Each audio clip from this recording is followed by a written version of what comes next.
아버지 감사합니다. 찬양과 경배와 영광을 올려드립니다. 우리의 예배를 받으소서. 우리는 부족하지만 한없이 연약하지만 주님의 놀라운 은혜와 능력으로 오히려 부족함을 채우시고 우리의 예배 가운데 임하셔서 주님 높임을 받으시고 영광 받아 주세요. 그리고 우리의 많은 죄와 허물은 예수의 보혈로 다 씻어 주세요. 예수님의 이름으로 기도합니다. 아멘. 자, 오늘은 역대상 26장입니다.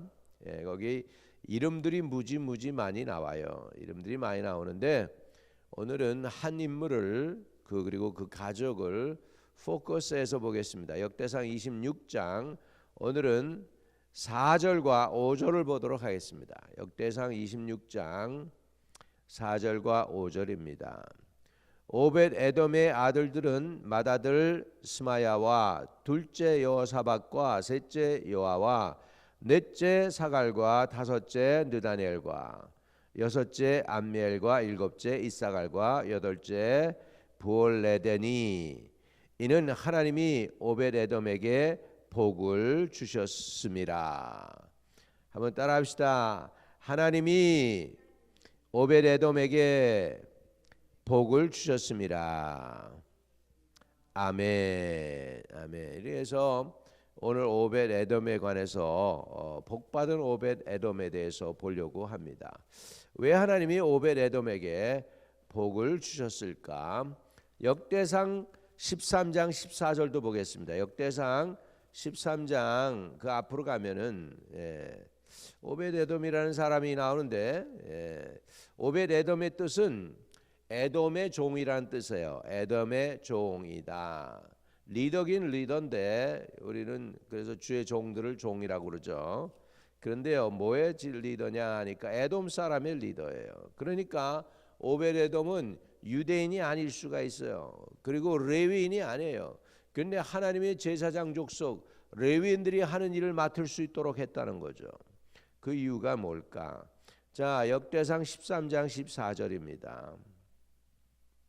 하나님의 교회가 오벳 에돔의 집에서 그의 가족과 함께 석 달을 있으니라. 여호와께서 오벳 에돔의 집과 그의 모든 소유에 복을 내리셨더라. 이렇게 나와요.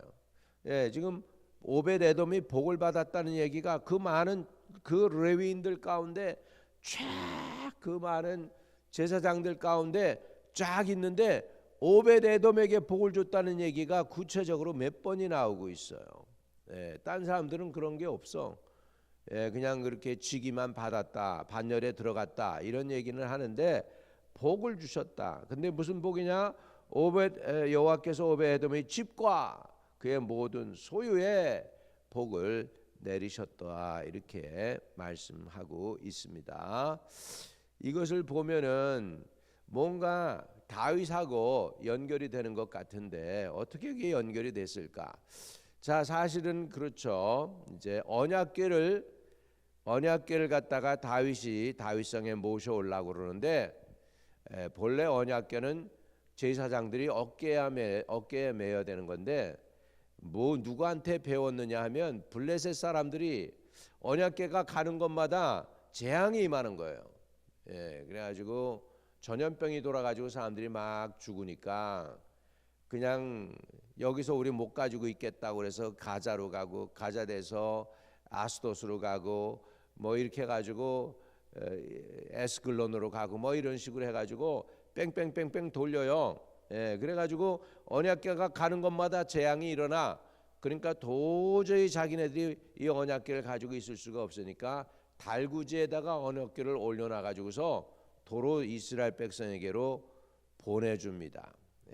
그랬는데 그 언약궤 그 안을 열어보니까 이스라엘 백성도 하나님이 치셔요.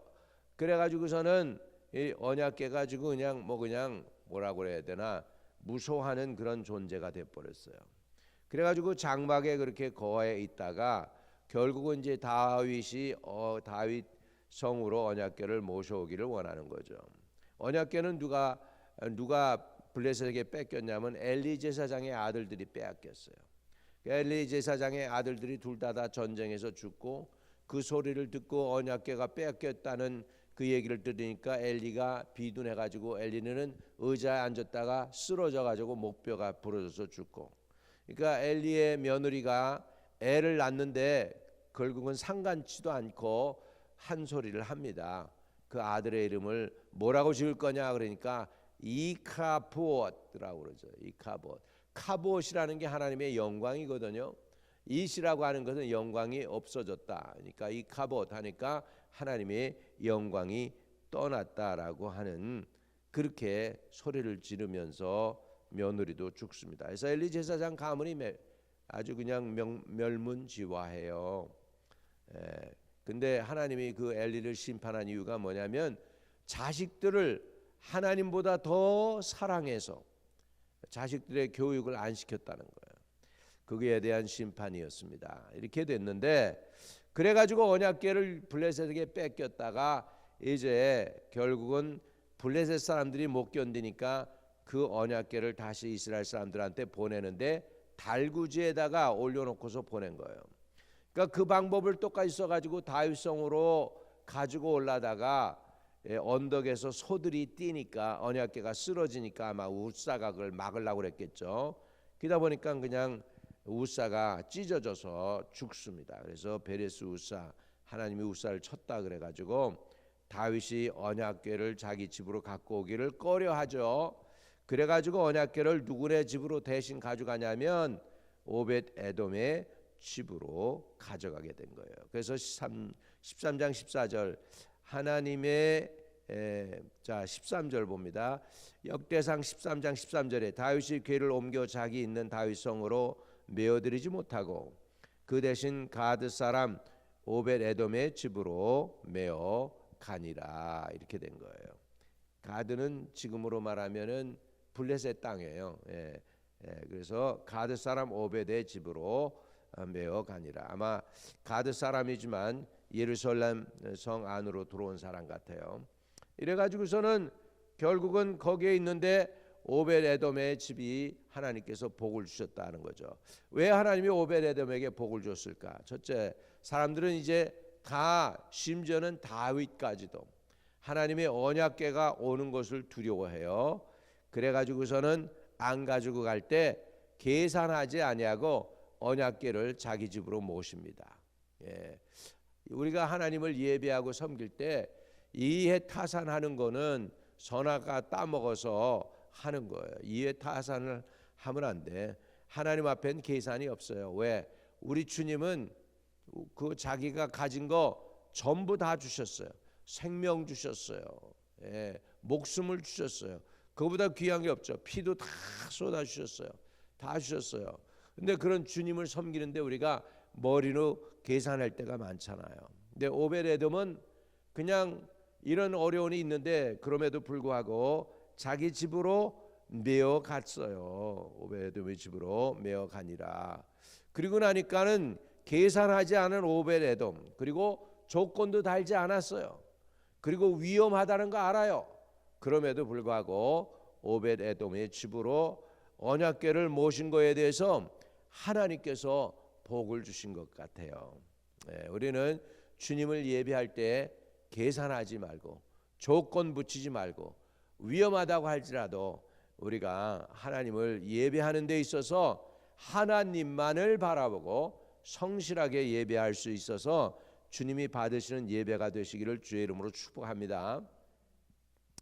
또 왜 오벳 에돔에게 복을 주셨을까? 다시 26장으로 넘어갑니다. 이제 오늘 읽은 본문 말씀으로 넘어가요. 자, 26장 4절과 5절. 오벳 에돔의 아들들은 맏아들 스마야와 둘째 여호사밧과 셋째 요아와 넷째 사갈과 다섯째 느다넬과 5절입니다. 여섯째 암미엘과 일곱째 이사갈과 여덟째 부올레데니.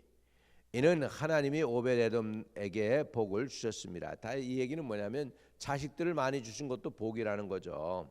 자, 6절을 보면 그의 아들 스마야도 두 아들을 낳았으니 그들의 조상 가문을 다스리는 자요 큰 용사라, 이렇게 나오고 있습니다. 그리고 스마야의 아들은 오드니와 르바엘과 오벳과 앱사밧이며 앱사밧의 형제 엘리후와 스마기아는 능력이 있는 자이니 8절에 이는 다 오벳에돔의 자손이라. 그들과 그의 아들들과 그의 형제들은 다 능력이 있어 그 직무를 잘하는 자이니 오벳에돔에게서 난 자가 62명이며 이렇게 해서요. 오벳에돔이 복을 받고 자손들을 잘 냈는데 자녀들도 다 능력 있고 유력한 사람들이 됐다는 거예요. 여러분 한 번 예배드리고 한 번 그 언약궤를 자기 집에 모셔왔는데 이렇게 엄청나게 복을 받았어요. 또 다른 복 받은 이유가 뭘까? 복을 받은 후에요. 그 복을 받은 후에 그 아들들도 똑같이 하나님을 섬긴 거예요. 이것이 중요합니다. 복을 받고 1세대에서 끝나는 게 아니고 그 아들들도 여기에 보면 하나님을 섬기는 거야. 이게 이방인인 것 같은데 에돔 사람이었는데 여러분 유대인이 아니면서 복 받은 사람들 가운데에서 또 누가 있냐면 여러분 여호수아와 갈렙이 나오죠. 갈렙이 성경 구절 어디 보면은요 에돔 사람이라고 나와요. 에돔 사람 갈렙이 이렇게 나와요. 에돔 그러니까 갈렙도 유대인이 아니야. 여호수아는 유대인이었는데 갈렙은 유대인이 아니었는데도 유대인 반열에서 유다 지파에 들어가 가지고서 그렇게 해서 그 유다 지파 가운데서 예수님이 이 세상에 오는 그 엄청난 가문의 일부가 됐다는 거예요. 대단하지 않아요? 또 예수님 가문에서 누가 있습니까? 라헬. 우리로 하면 기생 라헬이라고 하죠. 기생.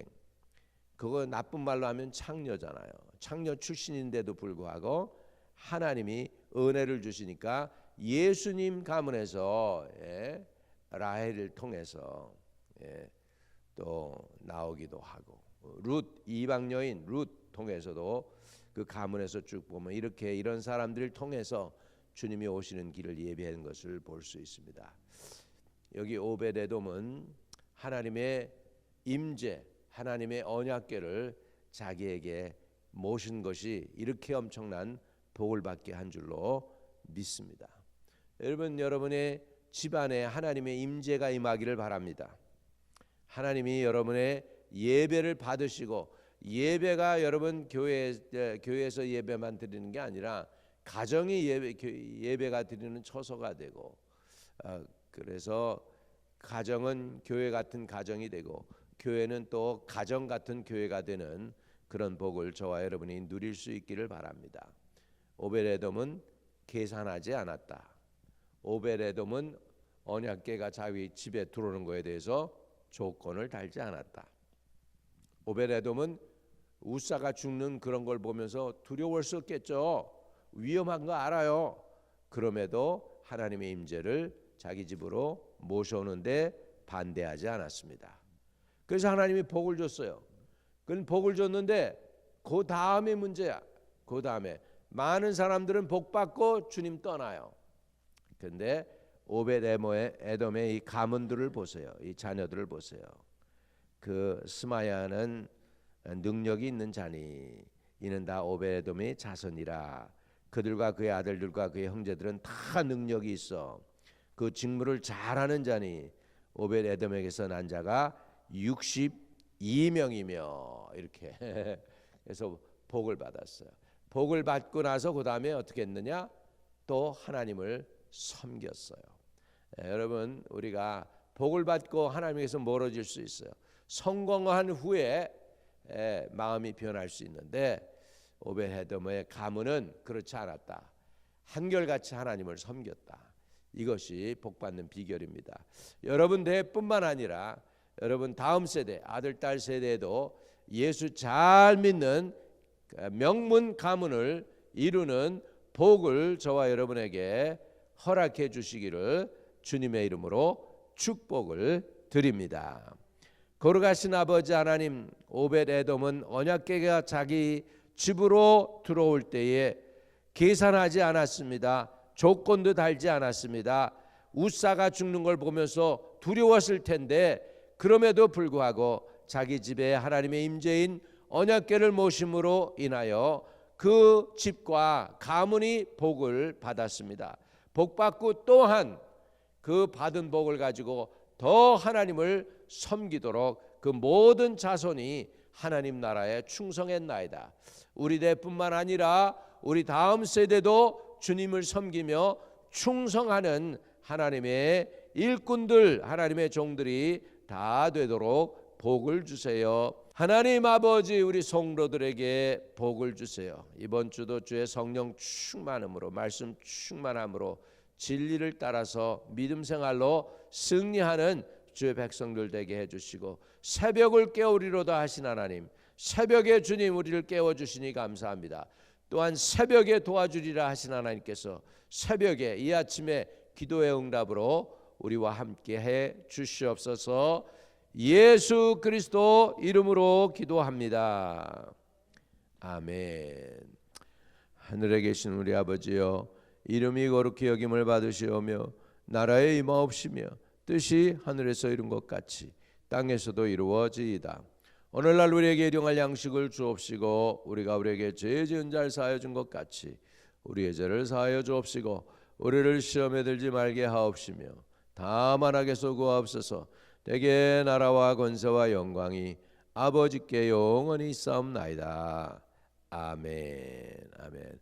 오늘 저와 여러분의 기도가 주님께 상달되기를 축복드립니다.